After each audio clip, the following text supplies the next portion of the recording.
আমার নবী আমার সুন্দর, নরম তুলতুলে শরীর। তো ওই মহিলা বলছেন, নবী গো, আপনি যে খেজুর গাছের মরা একটা খেজুর গাছের স্তম্ভ, এটার সাথে ফিট লাগিয়ে খুতবা দিচ্ছেন, ইয়া রাসূলুল্লাহ আপনি আমাকে পারমিশন দেন, আমি একটা মিম্বর তৈরি করে দিতাম। আমার নবী পারমিশন দিলেন। মেয়েরা এগুলো বেশি দেখে। ইসলামের প্রথম অবদান আমাদের আম্মি জান মা খাদিজাতুল কুবরা রাদিয়াল্লাহু তাআলা আনহার অবদান। আরবের একজন শ্রেষ্ঠ ব্যবসায়ী, সমস্ত ব্যবসার সম্পদ টাকা দিন আর দিরহাম আমার নবীর হাতে তুলে দিয়েছেন মিল্লাত মাযহাবের জন্য। এমন মা কয়জন আর কে পাবে বাবু বলেন তো? আপনার আল্লাহ সবাইকে এগুলো এই কথাগুলো বোঝার তৌফিক দান করুক। আমিন। আমি কি বলতে চেয়েছিলাম, ওই মহিলা বলেন, নবী গো আমি একটা মিম্বর শরীফ তৈরি করে দিতাম। হ্যাঁ নিয়ে আসো। ওই মহিলা আমার নবীর জন্য একটা মিম্বর বানিয়ে আনলেন। আজকে প্রথমবারের মতো আমার নবী মিম্বরে দাঁড়িয়ে খুতবা দিবেন। আমার নবী মিম্বরে দাঁড়াতে দেরি ঠাস করে একটা আওয়াজ হলো, এমন একটা কান্নার সুর বের হলো। বলে কেমন? বলে উটনির সামনে থেকে, উঠছিলেন তো, উটনির সামনে থেকে যদি কোনো মানুষ উটনির বাচ্চাকে নিয়ে যায়, উটনি যেই সুরে কান্নাকাটি করে, যেমন আমাদের দেশে অনেক গাভী আছে, বাচ্চা আছে সঙ্গে, তো অনেক মানুষ রশি ধরে টানলে গাভী যেতে চায় না। তো যারা চালাক মানুষ বলে আমি রশি ধরবো না, তখন বাচ্চাটা কোলে নিয়ে ও মানুষ যখন চলে যাচ্ছে অটোমেটিক গাভীটা চলে যাচ্ছে। হ্যাঁ আমার ভাইয়েরা, রাবে হাদিস বর্ণনা দিচ্ছেন, উটনির সামনে থেকে উটনির বাচ্চাকেও নিয়ে গেলে তাই। কিন্তু আমার নবী বুঝেন কিনা? কথা বলছেন না কেন? আমার নবী মিম্বরের তাক থেকে নেমে আসলেন। ওই উস্তানায় হান্নানা খেজুর গাছের স্তম্ভ, তার গায়ে হাত লাগিয়ে আমার নবী খেজুর গাছের সাথে কথা বলা আরম্ভ করলেন। হান্নানা তুমি এভাবে কেন কাঁদছ? তোমার কান্নায় আমি মিম্বর থেকে সরে আসতে আমি বাধ্য হলাম। তুমি এভাবে কাঁদছ কেন? ইয়া রাসূলুল্লাহ আমি একটা মদিনা শরীফের খেজুর বাগানের একটা মরা খেজুর গাছ, আমাকে চিনে মসজিদে নববীর ফিলার হয়েছে, আমার মধ্যে কোনো প্রাণ নাই। যেই তারিখ থেকে আপনি নবীর নবুয়তের ফিট মুবারক আমার সাথে লাগিয়েছেন, মুহূর্তের মধ্যে আমার প্রাণ এসে গেল, মুহূর্তের মধ্যে আমার ভিতর আপনি নবীর প্রেমের ভালোবাসা এসে গেল। কে অবিশ্বাস হচ্ছে? আমার নবী তুমি এইভাবে কাঁদছ যে? ইয়া রাসূলুল্লাহ আপনার বিচ্ছেদে তো কাঁদতেছি। এতদিন আপনি আমি উস্তানায়ে হান্নানার সাথে ফিট মুবারক লাগিয়ে খুতবা দিতেন, আজকে তো আপনি আমার থেকে জুদা হয়ে, আমার থেকে পৃথক হয়ে মিম্বরে চলে গেলেন, আপনার বিচ্ছেদে কাঁদতেছি। আমার নবীর নাতি ইমাম হাসান ইমাম হুসাইন রাদিয়াল্লাহু তাআলা আনহুমা এই হাদিস যখন বর্ণনা করতেন, নিজের চোখের পানি তো ছেড়ে দিতেন আর বলতেন, বিশ্ববাসী শিক্ষা নাও, একটা মারা খেজুর গাছ যদি নবীর বিচ্ছেদে এভাবে কান্নাকাটি করে, নবী মিম্বর থেকে চলে আসতে বাধ্য হয়েছেন, বিশ্বের মুসলমানের উচিত কি ছিল? নবীর প্রেমে কিভাবে কান্নাকাটি করা উচিত ছিল। ওই আল্লামা আব্দুর রহমান জামি বলছেন এটা, যে মাহাজুরি বারামদ জাম নেআলম তারহামনা রাসূলুল্লাহ তারহাম সালাতুনা আলাইকুম।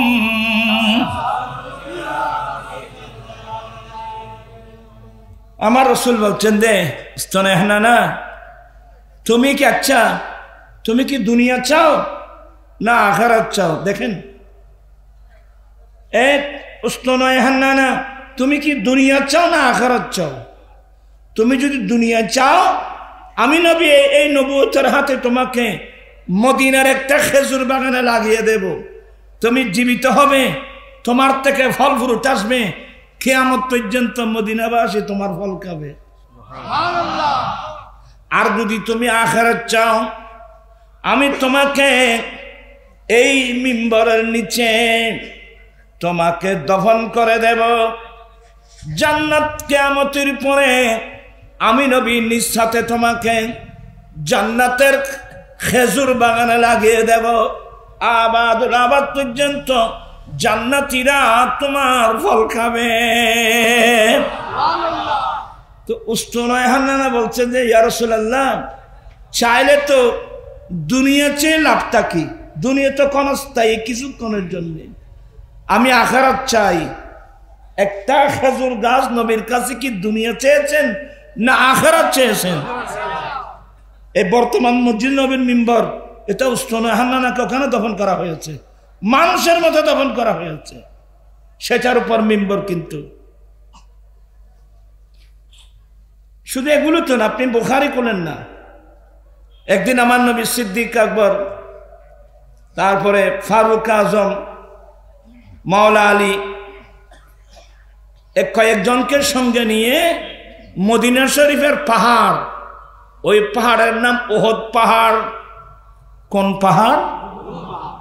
যেখানে উহুদের যুদ্ধ সংগঠিত হয়েছিল। ওখানে গেলে এখনো মনে হচ্ছে মনে হচ্ছে রক্ত এখনো দেখা যাচ্ছে, উহুদের যুদ্ধ। আমার ভাইয়েরা, আমার নবী যখন উহুদের পাহাড়ে দাঁড়ালেন, সিদ্দিক আকবর সহ কয়েকজন নবীর সাহাবা দাঁড়ালেন, ওই উহুদ পাহাড় নাচানাচি শুরু করলো, নাড়াচাড়া শুরু করলো, পাহাড় নাড়াচাড়া করতেছে। আমার নবী ফা মুবারকের মুড়ি দিয়ে কি বললেন? উসকুন ইয়া উহুদ, এ উহুদ তুমি শান্ত হয়ে যাও, তুমি স্থির হয়ে যাও, উহুদ তুমি শান্ত হয়ে যাও। তোমার উপর একজন নবী, একজন সিদ্দিক আর দুজন শহীদ। নবীর কাছে গায়েবী আলম আছে, এরা কি এখনো শহীদ হয়ে আছে? নবী বলছেন যে এই উহুদ তুমি শান্ত হয়ে যাও, তোমার উপর একজন নবী, একজন সিদ্দিক, দুইজন শহীদ। মুহূর্তের মধ্যে পাহাড় কি হয়ে গেল? শান্ত হয়ে গেল। তো নবী কি বললেন? জবলুন উহুদুন ইউহিব্বুনা ওয়া নুহিব্বুহু। উহুদ পাহাড় এমন একটা পাহাড়, এই পাহাড় আমাদেরকে ভালোবাসেন, আমরাও উহুদ পাহাড়কে ভালোবাসি। আরেকটা মসলা মনে রাখবেন, এই উহুদ পাহাড় জান্নাতি পাহাড়। কথা বলছেন এখানে আপনারা? এই উহুদ পাহাড় জান্নাতি পাহাড়। আমার রাসূলের জবানের বাণী, ইউহিব্বুনা, উহুদ পাহাড় আমাদেরকে ভালোবাসে, আমরাও উহুদ পাহাড়কে ভালোবাসি। এ ধরনের একটা শব্দ এই গুনাহগারদের জন্য নবী যদি বলতেন, কিভাবে বলবেন? সেই ভালোবাসা তো আমাদের অন্তরে নাই। আমাদের অন্তরে তো এখন দুনিয়ার মায়া, দুনিয়ার ভালোবাসা। দুনিয়া ছাড়া তো আমরা কিছু বুঝি না। তবে দুনিয়াকে ভালোবেসে কোনো লাভ নাই, কিন্তু নবীকে ভালোবাসলে মানুষের বেনামাতে দেখো না, নবীকে ভালোবাসলে কতটুকু। এবার আরেকটা হাদিস শুনুন, আসলে কথাটা একটু বেড়ে গেল আর কি, আমি দেরি করব না। একজন সাহাবা নবীর কাছে প্রশ্ন করলেন, মাতা সাআ ইয়া রাসূলুল্লাহ, নবী গো কিয়ামত কখন হবে? আমার নবী বলেন, মা আদাত্তা লাহা, তুমি যে আমার কাছে কিয়ামত কখন হবে প্রশ্ন করলা, তুমি কিয়ামতের মাঠের জন্য কি সরু সামান তৈরি করেছো? আল্লাহু আকবার বলবেন না বা? কিয়ামতের কঠিন দিনে তো খালি হাতে গিয়ে তো চলবে না, ওখানে খালি হাতে গেলে চলবে না বাবু। তুমি কিয়ামতের দিনে কিয়ামতের মাঠে যাওয়ার জন্য, উঠার জন্য তুমি কি সরু সামান তৈরি করেছো? বলে, ইয়া রাসূলুল্লাহ, আমার কাছে প্রচুর পরিমাণ নামাজ নাই। একটু মনোযোগ সহকারে শুনেন, আমার কাছে প্রচুর পরিমাণ নামাজ নাই, আমার কাছে প্রচুর পরিমাণ রোজা নাই। আপনারা সবাই সাবধান, অনেক মানুষ এগুলো না বুঝে অ্যাক্সিডেন্ট করবে। সাহাবায়ে কেরামের জুরিতে আমলের কোনো অভাব নেই। আমার নবীর সাহাবায়ে কেরামেরা তো আমলের পাগল। আমার নবীর সাহাবায়ে কেরামের জুরিতে আমলের কোনো কি নেই। তো উনি এই কথা কেন বললেন? ইয়া রাসূলুল্লাহ, আমার কাছে প্রচুর পরিমাণ নামাজ নাই, আমার কাছে প্রচুর পরিমাণ রোজা নাই। ইয়া ফখদুন, একবার উড়োস একবার বইউস, উড়ো দিনে রাত দেখো দিন হবে তোরা রেস্ট করে যখন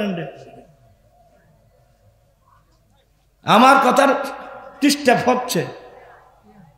ঠিকভাবে বসলে আমি কিছু বলতে পারবো। হ্যাঁ, আমার নবী ওই সাহাবা, আচ্ছা সাহাবায়ে কেরামদের আমলে জুরির মধ্যে আমলের কোনো ত্রুটি আছে? আমলের কোনো অভাব আছে? তো এই কথাটা কেন বললেন? বলে, ইয়া রাসূলুল্লাহ, আমার কাছে প্রচুর পরিমাণ নামাজ নাই। তার মানে নামাজ তো পড়েছি, কিন্তু এই নামাজ আল্লাহ কবুল করেছেন কিনা আমি তো জানি না। রোজা তো রেখেছি, কিন্তু মালিক আমার রোজাগুলো কবুল করেছেন কিনা তো জানি না। আরে উনি কিভাবে বলবে? একদিন ঈদুল ফিতরের দিন খলিফাতুল মুসলিমিন ওমর ফারুক রাদিয়াল্লাহু তাআলা আনহু ঘরের হুজরা শরীফের দরজা বন্ধ করে মুসাল্লায় বসে এমন কান্নাকাটি শুরু করল আল্লাহর দরবারে। এমন কান্না, ঈদের দিন। কয়েকজন সে বলছেন, হুজুর আমিরুল মুমিনিন, আজকে মুসলিম বিশ্বের জন্য ঈদের দিন, গোটা মুসলিম বিশ্বে আনন্দের জোয়ার চলছে, কিন্তু আপনি মুসল্লায় বসে কাঁদছেন। বলে, আমি আজকে মুসলিম বিশ্বের জন্য ঈদের দিন, মসলাটা আমি জানি, কিন্তু আজকে ঈদের দিন কার জন্যে? যার রোজা নামাজ আল্লাহ কবুল করেছেন তার জন্য সত্যি ঈদের দিন। আমি উমর নামাজ পড়েছি, আমি রোজা রেখেছি, আমি উমর তো জানি না মালিক এই ইবাদতগুলো কবুল করছেন কিনা, এই জন্য আমি বসে বসে কাঁদতেছি। আর সত্য রমজান আইজু, রমজান এখনো 10টা রোজা বাকি, টেলিভিশন তো একেবারে গরম। রমজানেরই রোজার শেষে এলো খুশির, আজ রোজা শেষ উদ্দনু। রমজানেরই রোজার শেষে এলো খুশির, আজ রোজা 10 কি খুশি দিন এসে খুশি কি ওই কক্সবাজার হোটেল বুকিং দেবা।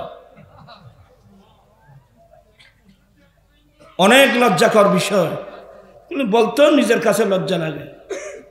তোমার জন্য রোজা, তোমার জন্য ঈদুল ফিতর, তোমার জন্য রমজান, এই যে হঠাৎ বললেন ধরো তোর মাইকটি বুঝতে পারে দুর্গা আমি কিন্তু মেধাবী মানুষ। আমার নবী, আপনারা সবাই আমার দিকে তাকান, আমার নবী একদিন মিম্বরের প্রথম থেকে কদম রাখলেন, বলেন আমিন। দ্বিতীয় থাকে কদম রাখলেন, আমার নবী বলেন আমিন। তৃতীয় থাকে কদম রাখলেন, বলেন আমিন।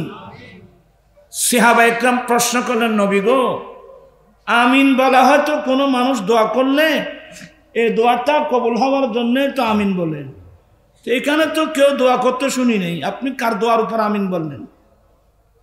আমার নবী বলেন, এক্ষুনি আমার পাশে জিবরিল আলাইহিস সালাম দাঁড়িয়ে 3টি দোয়া করেছেন। আমি যখন মিম্বরের প্রথম থেকে কদম রাখলাম, জিবরিল একটা দোয়া করেছেন, কি? ইয়া রাসূলুল্লাহ, যেই মানুষ রমজান শরীফের মতো মাস পেয়ে, রমজান শরীফের মতো মাস পেয়ে আল্লাহর ইবাদত রিয়াজত করে নিজের গুনাহগুলো মাফ করাতে পারে নাই, তার উপর আল্লাহর অভিশাপ। আমি নবী সমর্থন করে বললাম আমিন। কারণ রমজানেরটা এমন একটা মাস, আমার নবী বলেন, ইদা দাখালা রমাদান ফুতিহাত আবওয়াবুস সামা। অনেক লম্বা হাদিস। রমজান মাস যখন প্রবেশ করবে, রমজানের চাঁদ যখন উদয় হবে, 7 আসমানের দরওয়াজা খুলে দেওয়া হয়, 8 বেহেশতের দরওয়াজা খুলে দেওয়া হয়, সমস্ত রহমতের দরওয়াজা একসাথে খুলে দেওয়া হয়।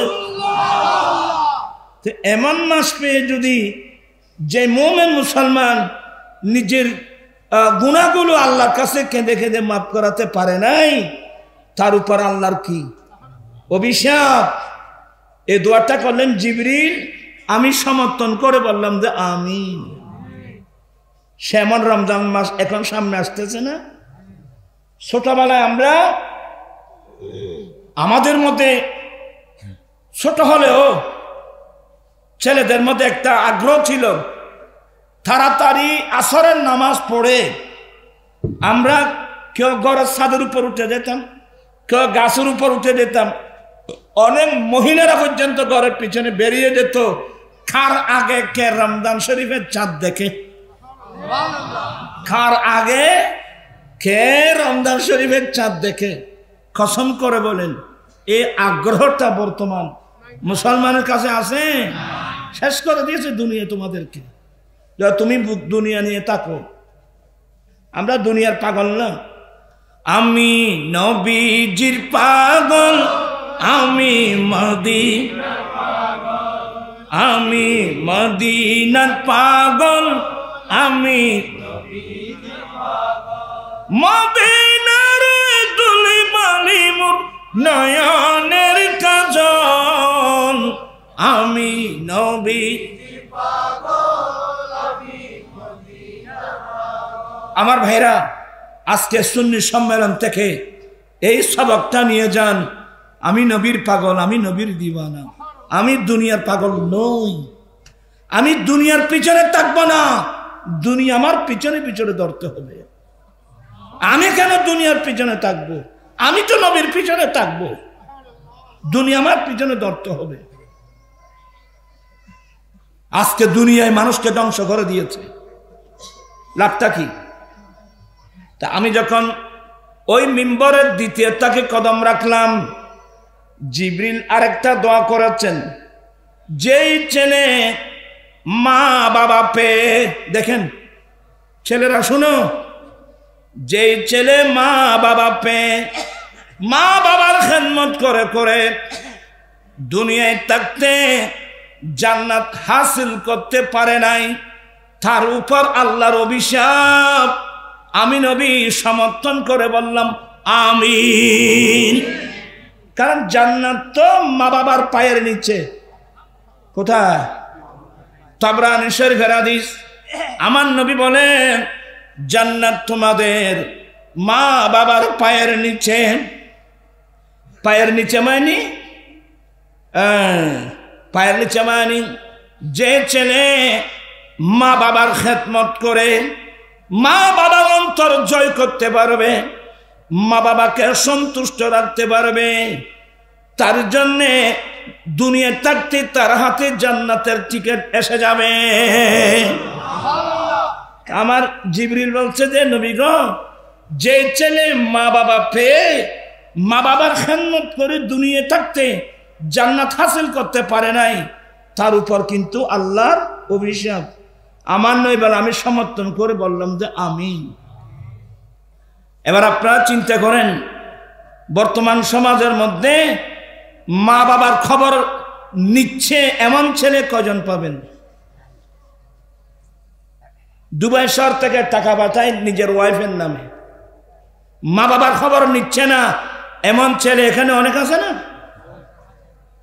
আর ভাই তো মনে করছে তাই সুন্দর বিয়ে করে দিত, ইটা মনে করছে যে ব্যস্ত হইতে বউ টেঙা তলো বলি বাবিয়া করিও কাজ করিয়া বাবিও না। একটা মশলা বলেন তো, তার শরীয়তের একটা মশলা বলেন। আমরা ছেলেরা যে উপার্জন করব, এই উপার্জনের প্রথম হকদারকে মা বাবা।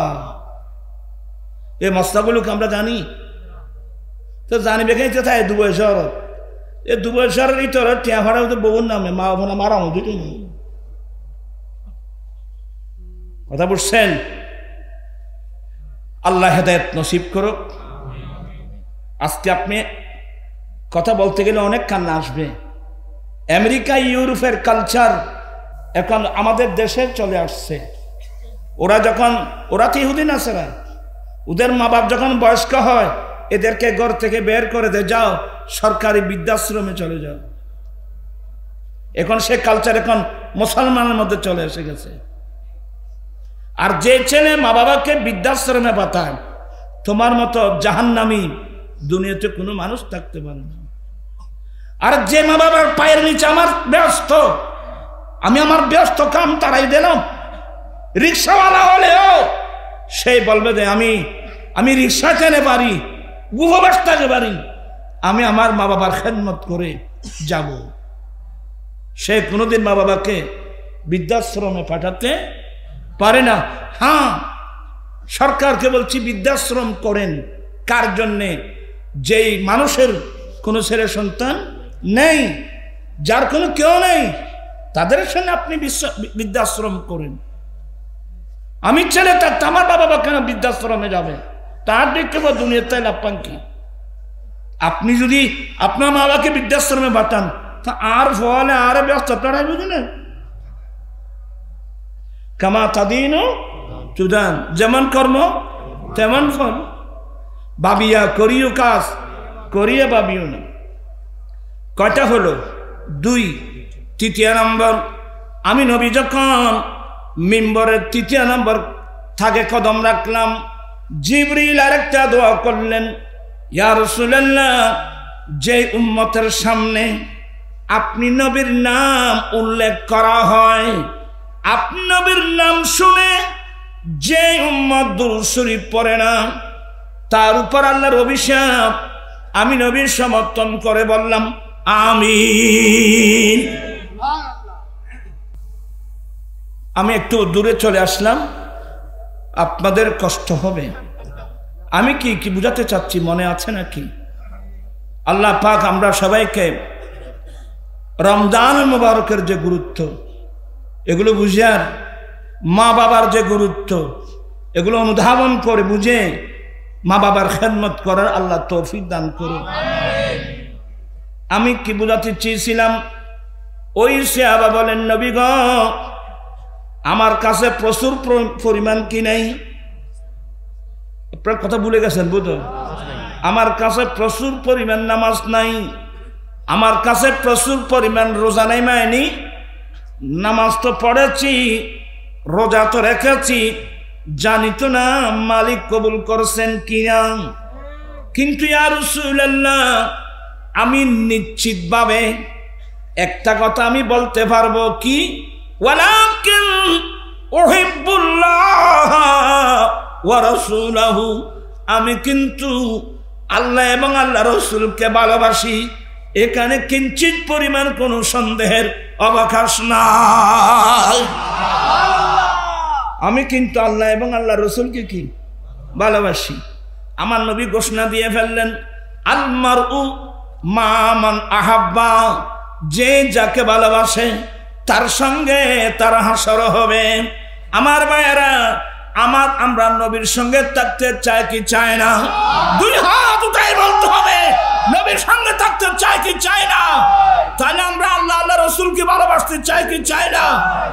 আমরা আল্লাহ আল্লাহ রসুলকে ভালোবাসবো, আল্লাহ আল্লাহ রসুলের ভালোবাসার আলোকে আমরা বাকি কর্মগুলো করব। জীবন এমনি গরু ছাগলের মতো জীবন কাটাবে কেন? হ্যাঁ, যাদের ঘরে ইমামুল আম্বিয়া, যাদের ঘরে 30 পারা কোরআন, সেই ঘরের ছেলে মেয়েরা এইভাবে মিসগাইড হতে পারে না। আল্লাহ আমাদের সবাইকে দুনিয়ার মায়া অন্তর থেকে বের করে আল্লাহ আল্লাহ রসুলকে ভালোবেসে সেই ভালোবাসার আলোকে আমরা যেন জীবন যাপন করতে পারি, আল্লাহ সবাইকে সে তৌফিক দান করুন। কষ্ট হচ্ছে আপনাদের? আসলে কথার নাম লতা। তো এই যে আমার নবী দিলেন সাল ইয়া রবিয়া, রবিয়া কি আমার নবীর কাছে চেয়েছিলেন? চান নাই। আমার নবী তো নিজেই দেখে দিলেন। সুবহানাল্লাহ বলবেন না? আমার নবী নিজে দেখে দিলেন। সুবহানাল্লাহ। আমার নবী জুদ। আচ্ছা আচ্ছা রাখেন, দেরি হয়ে যাবে। আমি আরেকটা হাদিস পড়াবো আপনাদেরকে। ইসলামের প্রাথমিক যুগে অন্য কোন মুসলিম কান্ট্রি থেকে আমার নবীর কাছে ইসলামের জন্য যদি কোনো একটা অনুদান এসে থাকে, এটা বাহরাইন সরকারের পক্ষ থেকে এসেছিল। কোন সরকার? বাহরাইন সরকার।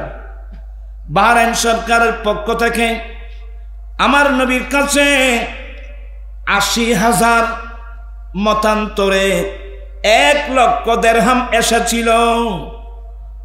হযরতে বেলাল বলেন, নবী গো, বাহরাইন সরকারের পক্ষ থেকে একটা মোটা অঙ্কের অনুদান আসছেন। আমার নবী বলেন, বিলাল, এগুলো মসজিদে নবী শরীফের এক কোণায় রাখো, আগে আসো আমরা ফজরের নামাজ আদায় করে নিই। আর আমরা তো বর্তমান থাকা গন্তে গন্তে ফজর নামাজ না, জোহর নামাজ, ফজর জোহর আসর মাগরিব গোটা হায়ার শেষ। এক ওয়াক্ত নামাজের দাম কত জানেন আপনি? তা আসলে এখানে তো ইসলামী হুকুমত নাই। আমরা মুসলমান থেকে এখানে তো ইসলামী হুকুমত নাই। একজন বালেগ পুরুষ, বালেগা মহিলা অক্ত চলে দেওয়ার পরেও যদি ফরজ নামাজটা না পড়ে থাকে, ইমাম আজম আবু হানিফার ফতোয়া, তাকে সাথে সাথে অ্যারেস্ট করে জেলখানায় দিতে হবে। কয়েকত মানুষের নাম কয়েকত একক্ত ফরজ যদি নামাজ ইচ্ছাকৃতভাবে না পড়ে থাকে, আমাদের ইমাম আজম আবু হানিফার ফতোয়া, তাকে অ্যারেস্ট করে কোথায় দিতে হবে? জেলখানায়। কতদিন? যতদিন সে তওবা করে নামাজের দিকে ফিরে না আসে। আর ইমাম মালিক, ইমাম শাফিঈ, ইমাম মুহাম্মদ, এই 3 ইমামের মতে তাকে ওয়াজিবুল কতল, তাকে হত্যা করা ওয়াজিব। তো অনেকে বুঝবে না, আরে কোন সাহসে তুমি মালিকের নির্দেশ পালন করলে না? কি সাহস? এই জমিন কার? আসমান কার? সূর্য কার? চন্দ্র কার? বাতাস কার? অক্সিজেন কার? হাইড্রোজেন কার? নাইট্রোজেন কার? আমি কার? কোন সাহস আপনার মালিকের নির্দেশ অমান্য করলাম? আইমায়ে সালাসা, এটা বলে ওয়াজিবুল কতল। আর আমাদের শুধুমাত্র আমাদের মাযহাবের ইমাম আবু হানিফা রাহমাতুল্লাহির ফতোয়া হলো তাকে অ্যারেস্ট করে কোথায় দাও? জেলখানায় দাও। কিন্তু এখানে তো নামাজ না পড়লে জেলখানায় দেবে, মালের যাকাত না দিলে জেলখানায় দেবে। এ সরকার আসেনি? মানুষের মধ্যে এই সরকার আছে। এখন তো রাজনীতির মাঠ গরম। এই যে বাবা, আমরা ক্ষমতায় যেতে পারলে আমরা রাষ্ট্রীয় সম্পদ গাড়ি বাড়ি ব্যবহার করব না, ভালো, এটা তো ভালো উদ্যোগ। কিন্তু কই কোন একটা ইসলামী দল বলল না যে আমরা ক্ষমতায় যেতে পারলে আমরা সুদ বন্ধ করে দেব? এটা কে বলছে? আরে বলছেন না কেন? এটা বলবে না, জীবনও বলবে না। জাজ কোর্ট, হাইকোর্ট, সুপ্রিম কোর্ট, আমাদের বিচার হয়, অপরাধীদের বিচার হয় কোন আইনে? ব্রিটিশ আইনে। ব্রিটিশ কে কই কোন ইসলামী দলের মুখ দিয়ে বের হলো না আমরা ক্ষমতায় যেতে পারলে ব্রিটিশ আইন বঙ্গোপসাগরে নিক্ষেপ করব, কোরআন সুন্নাহ দিয়ে আমরা আদালত চালাবো। কই এগুলো বলার লোক তো নেই। আইন কইলা বা তোমারা এখন গালফুল হয়ে এত্তর করিবে। আমার জীবন মরণ সাজাব মাদানী রঙে, আমার জীবন মরণ সাজাব মাদানী রঙে। এদিন হলডি এদিন বড় নেতা, জামাত ইসলামের বড় নেতা শাহজাহান চৌধুরী, সে বলল যে আল্লাহ নাকি সিদ্ধান্ত নিয়ে ফেলছে। আপনারা স্কুল কলেজ ইউনিভার্সিটি ছাত্র ভাইদেরকে বলছি, আল্লাহর জন্য কোন শব্দ ব্যবহার করতে হয় এই জ্ঞানও যদি তাদের কাছে না থাকে, সে কিভাবে ইসলামের কথা বলবে?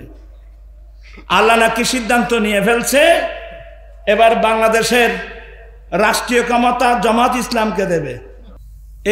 এই সমস্ত নেতায় এক গোটা দলকে ডুবাবে। এটা সম্পূর্ণ কোরআন সুন্নাহ বিরোধী একটা কথা। আচ্ছা, আমার প্রশ্ন হলো, আল্লাহ একটা সিদ্ধান্ত নিলেন, আপনি জানলেন কিভাবে? জিবরিল পাঠিয়েছে?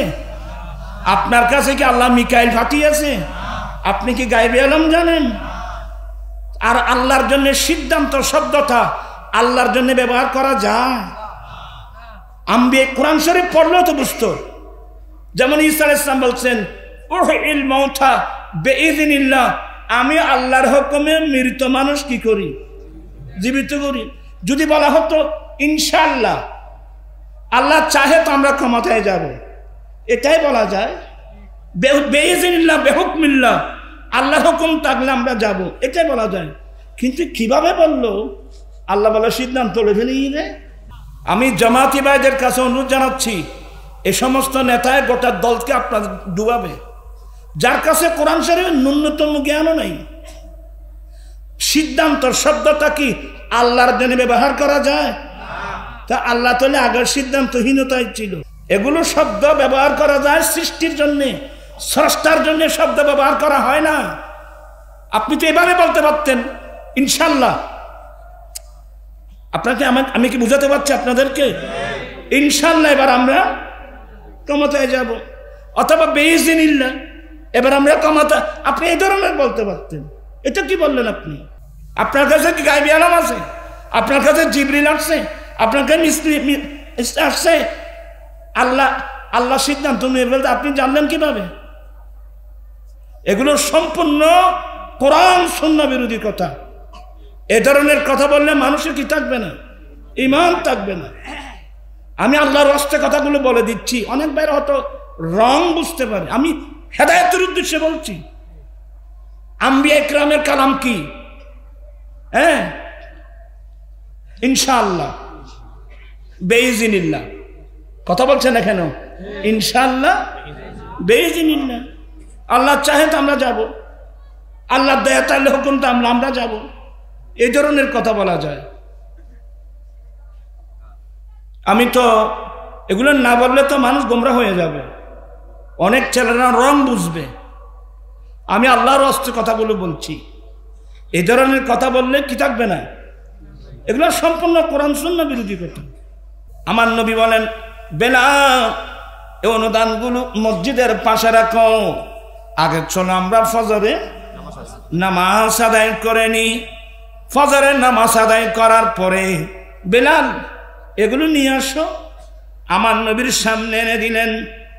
আমার নবী কয়েকজন সাহাবাকে ডাকলেন, তুমি মদিনা শরীফে এই রাস্তা দিয়ে যাও, তুমি এই রাস্তা দিয়ে যাও, তুমি এই রাস্তা দিয়ে যাও। আজকে বাহরাইন সরকারের পক্ষ থেকে মোটা অঙ্কের একটা অনুদান আসছেন। গরিব মিসকিন কাঙ্গাল মানুষ থাকলে এদেরকে মসজিদে নবী শরীফে আসতে বলো। বর্তমান এ ধরনের কোন রাজা মহারাজা আছে? এরা সময় পাবলিসিটি করে আসলেন। বলেন যখন মসজিদে নবী শরীফ আসলাম, প্রায় 300 মানুষ আমার নবী বন্টন করছেন। আমার নবী বন্টন করছেন। আর নবীর ধৈর্য কাকে বলে? ফজরের নামাজ পড়ে বন্টন করা শুরু করলেন। আর আরে 80,000 মতান্তর 1 লক্ষ, 80,000 মত 1 লক্ষ দেড়হাম মানে বর্তমান তো কয়েক হাজার কোটি টাকা। আমার ভাইয়েরা, তোমার আমি ক্ষতি কি কথা হতে পাই? মানুষের এ পর্যন্ত খাবার দরকার করে দেবো সামনে, আর তার কোনো সরি নাই তো ভাই। মানুষের বিবেকান্ত অন্তন ভরে। আমার সামনে জায়গা আছে, আমি দেখতেছি। আলসি এলে ভাই, আলসি আছি তারা দেব অনেক পশ্চিমের জায়গা খালি আছে দিয়ে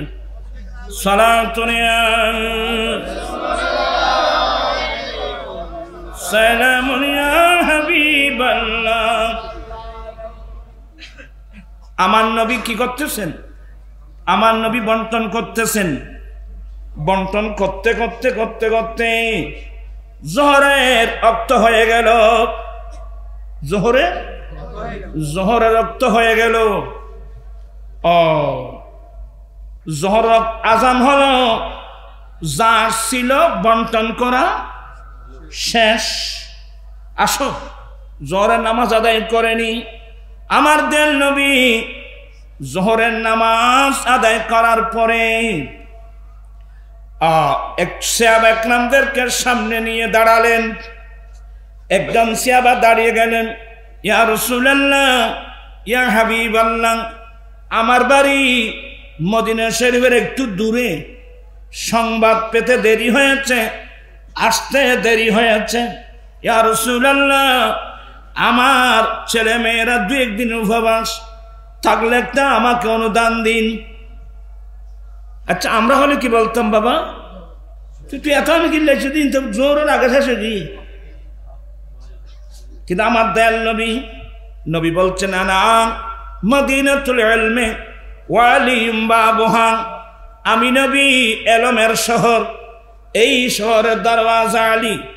আনা দারুল হিকমতে ওয়া আলিম বাবুহা, আমি বিজ্ঞানের ঘর, এই ঘরের দরওয়াজা আলী। আমার নবী বলেন, বুইস্তু মুআল্লিমা, আমি শিক্ষক হিসেবে প্রেরিত। যেই নবী সারা পৃথিবীর শিক্ষক। এই অবস্থার মধ্যে সাহাবা একরাম আমার নবীর চেহারার দিকে তাকিয়ে আছে। আমার নবী কি উত্তর দেয়? একটু মনোযোগ আছে। আমার নবী কি উত্তর দিলেন? অত্যন্ত একেবারে ভালোবাসা মোহাব্বতের লাহাজায়, সাহাবা, বাজারে তোমার কোনো পরিচিত সওদাগর আছে? বাজারে তোমার কোনো পরিচিত সওদাগর আছে? কালা নাম, হ্যাঁ ইয়া রাসূলুল্লাহ, বাজারে আমার পরিচিত সওদাগর আছে। আমার নয় বলেন, তুমি এখন যাও, সওদাগরকে বলবা তোমার পরিবারের জন্য যা কিছু লাগবে মালগুলো দিতে, যতগুলো মূল্য আসবে আমি নবীর নামে খাতায় লিখে রাখতে বলবা। আল্লাহু আকবার। সিদ্দিক ফারুক আজম বলছেন, নবী গো, আল্লাহ তো আপনাকে কষ্ট দেয় নাই। খরচ, এটা তো খরচ করে দান করার মতো। আল্লাহ তো খরচ করে দান করার জন্য বলেননি। ফারুক আজমের কথাটা আমার নবীর পছন্দ হয় নাই। একজন আনসারী বললেন, ইয়া রাসূলুল্লাহ, আপনি আপনার ইচ্ছা মোতাবেক দান করতে থাকেন, আল্লাহর দরবান্দার ক্ষমার ভয় করবেন না। আমার ভাইরা, আমার দয়াল নবী আজওয়াদুন নাস। এবার আমার নবী একটা হাদিস বলছেন, ইযা মাতাল ইনসানু ইনকাতা আনহু আমালুহু। মানুষ যখন মারা যায়, মানুষের আমল বন্ধ হয়ে যায়। আজকে আপনারা মাহফিলে আসছেন, মারা গেলে আসতে পারবেন না। মানুষ যখন মারা যায়, মানুষের আমল বন্ধ হয়ে যায়। কিন্তু তিন প্রকারের মানুষ আছে। তিন প্রকারের মানুষ এমন আছে, এরা মারা গেলেও তাদের আমলনামা কিয়ামত পর্যন্ত চলতে থাকবে। এক নম্বর, ইল্লা মিন সালাসা ইল্লা মিন সাদাকাতিন জারিয়া। এক নম্বর হলো যারা ডান হাতে বাম হাতে দিনে রাত্রে আল্লাহ রাস্তায় দান করে, এমন দানি মানুষ মারা যাবে ঠিকই, কিন্তু তাদের আমলনামা কিয়ামত পর্যন্ত চলতে থাকবে। এবং আমার নবীর বড় গুণ আজওয়াদুন নাস। আমার নবী মানব জাতির মধ্যে সর্বশ্রেষ্ঠ দানী। আমার দয়াল নবী, আমরা সেই নবীর আমার নবী যেমন দানী, আমরা উম্মত হব কি দানী? আমরা কি বখিল হব না সখী হব? আমরা কি কৃপণ হব না দানী হব? দানী মানুষ মানুষের বন্ধু, দানী মানুষ আল্লাহর বন্ধু, দানী মানুষ আমার রসুলের বন্ধু, দানী মানুষ ফেরেশতাদের বন্ধু, দানী মানুষ দুনিয়ার মানুষের কাছে প্রশংসনীয়, ঠিক কিনা? আমি এখন কয়টা বাজো? আজকে মাহফিলটা যেখানে হচ্ছে, এটা কোন জায়গা? এটা হচ্ছে